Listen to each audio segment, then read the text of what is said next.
So, game number 2 here. And game 1 was quite long and with some very interesting strategies. But the Zerg player managing to win it out. He's 1-0 up and things going to be looking very cool. Spawning in the bottom right hand position as the pink Zerg player. Representing Vega Squadron, none other than JonnyREcco. And his opponent, spawning in the top left, representing ESC, the green Protoss, JackO. JackO battling to stay in this qualifier now. Rico being 1-up means that if he wins, he advances into the round of 32, and JackO is eliminated.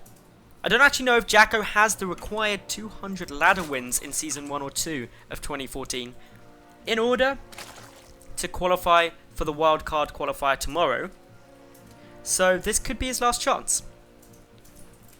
Game 1, we saw Rico go for a Corruptor Muta composition in the mid game, and then a transition into Ultras and Investors. And there was just so many Ultras, so quickly. And Ultras are just like, I'm coming to give you a deadly hug, and they were like, om nom nom nom nom. Eating everything. Because that's what Ultras do.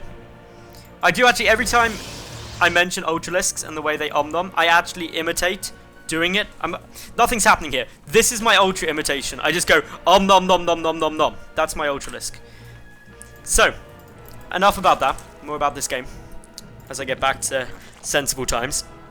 We of course have the spawning pool coming down after the hatchery for JonnyREcco, so he is going hatch first. And over on JackO's side, he's adding in the Cybercore and sitting on the 1 gas geyser. Rico's Overlord coming in. Of course, King Sejong Station, only cross spawns available. And it's a pretty funky map, some cool things can happen on it. Probably the most... Okay, there's 2 really unique features on this map. 1, there's debris into the back of your natural base, so you've got a second entrance.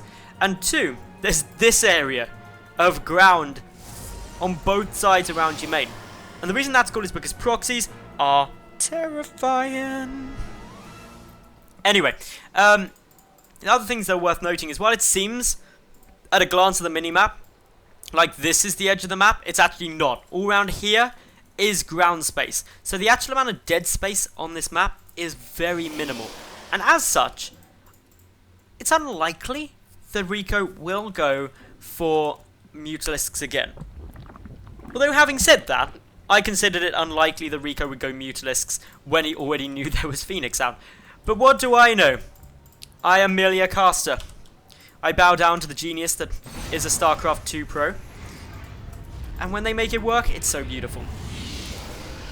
Cybercore being chrono boosted. Only 1 gas, so a big Zeta play, almost definitely going to be incoming. We should see 3 additional gates, if not 4. And Rico ideally needs to get in and see this. He knows... Actually, no. This Overlord. This Overlord is key. This Overlord is a hero, knowing that there isn't a second gas. There's either 1 gas or no gas. Either way, Zealots are quite likely. And I say there's either 1 gas or no gas. There won't be no gas. That's just not a thing. To my knowledge, anyway. Anyway, Rico should now get a lot of lings out and check for proxy pylons. He's already got a lot down. He should know without any doubt that this is coming. And the critical thing is that he finds the proxy pylon. Because the proxy pylon is what makes this push scary. If the Zealot count gets above, say, 3... Actually, no. If the Zealot count gets above, say, 5... Lings alone are going to have a very bad time trying to counter them. Because the surface area gets too high. One of these pylons now spotted, but the second one already coming through. A lot more Lings on the way, and the first Zealot getting taken out. The second proxy pylon getting focused. But Rico does not know about the first one yet. His Overlord is heading forward. He knows that there's some more warp in, so that there must be another pylon. He has to take it down. One more good wave in, warp in of Zealot becomes a problem. Nice time warp stops a lot of these Lings from being able to get through. And maximizes the surface area, buying time for more Zealots to warp through. It also prevents the retreat of these Zerglings. So overall in losses, Rico coming off worse. So far, all JackO's lost was 1 building pylon, 1 worker, and 1 Zealot. Really not much in the slightest. These are some huge, huge problems for JonnyREcco. some massive problems, because he needs to make sure this pylon gets down, because if reinforcements keep coming, he's not going to be able to hold. This is a smart move. These handful of lings buy him some time. But there's so many zealots here regardless. They're going to be focusing down that hatchery. JackO's in a nice spot. The pylon dies. No more units are coming through. So it's only the Zerglings up against the zealots that are already here. But there is 10 of them.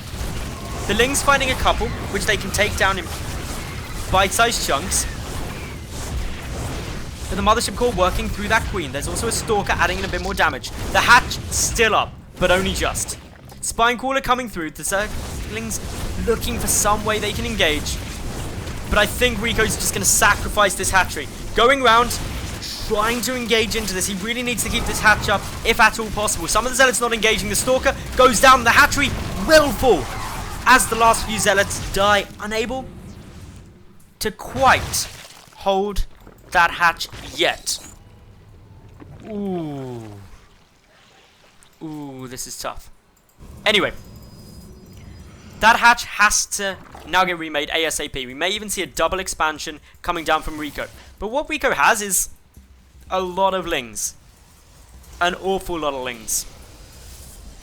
And they're going to start looking to try and get some damage done. Attacking the debris at the back as well. He's like, defend the front, but try and defend the back as well. Unfortunately, Zerglings take what may be forever to kill rocks or debris or anything like that. Because Zerglings, for anyone who doesn't know, they deal 5 damage per hit. Rocks have 3 armor. That means every hit a Zergling makes deals 2 damage. And there's 2,000 health points on rocks. That basically means they're 2 damage per hit and 2,000 health. You have to hit it 1,000 times. That's tough, even for Zerglings. Anyway, a couple of these lings now.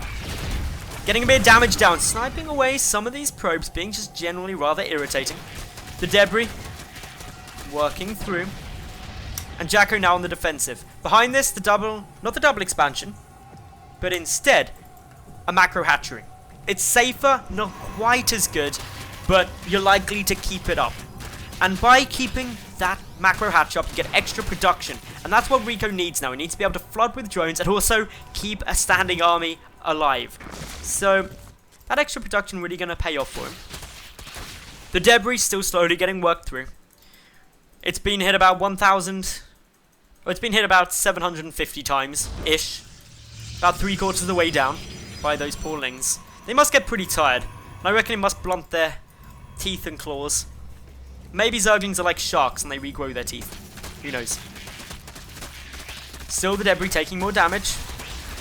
Not a full pylon wall off, but a small little gap in the middle. Sentry's going to be looking to try and keep this through. REcco behind this, adding in a roach warren. His lair's also done, so he can start up a hydrogen if he wants, as well as that roach speed. And currently, while the damage being done isn't monumental, compared to losing a hatch, what has been achieved is a denial of any third base from JackO. And that means REcco knows that while he's been on equal bases, he's got the macro hatchery, he's got the better tech, and his opponent isn't able to actually catch up yet. So he is now a base up. So while it hasn't been ideal, it's not been disastrous either. An Immortal Sentry push following this up. It is actually an Immortal Sentry all in basically with these additional gates now activating. And REcco sees that and he knows that. No proxy pylon, but none needed because of the Warp Prism. And it's now going to be up to this defense. A Spine Crawler moving forward. And this is a much better area to engage in than back here. Because back here, you can't get a nice concave and force fields are more effective. Engaging here, you've got a much more wide open space where you can get the better surface area on your opponent.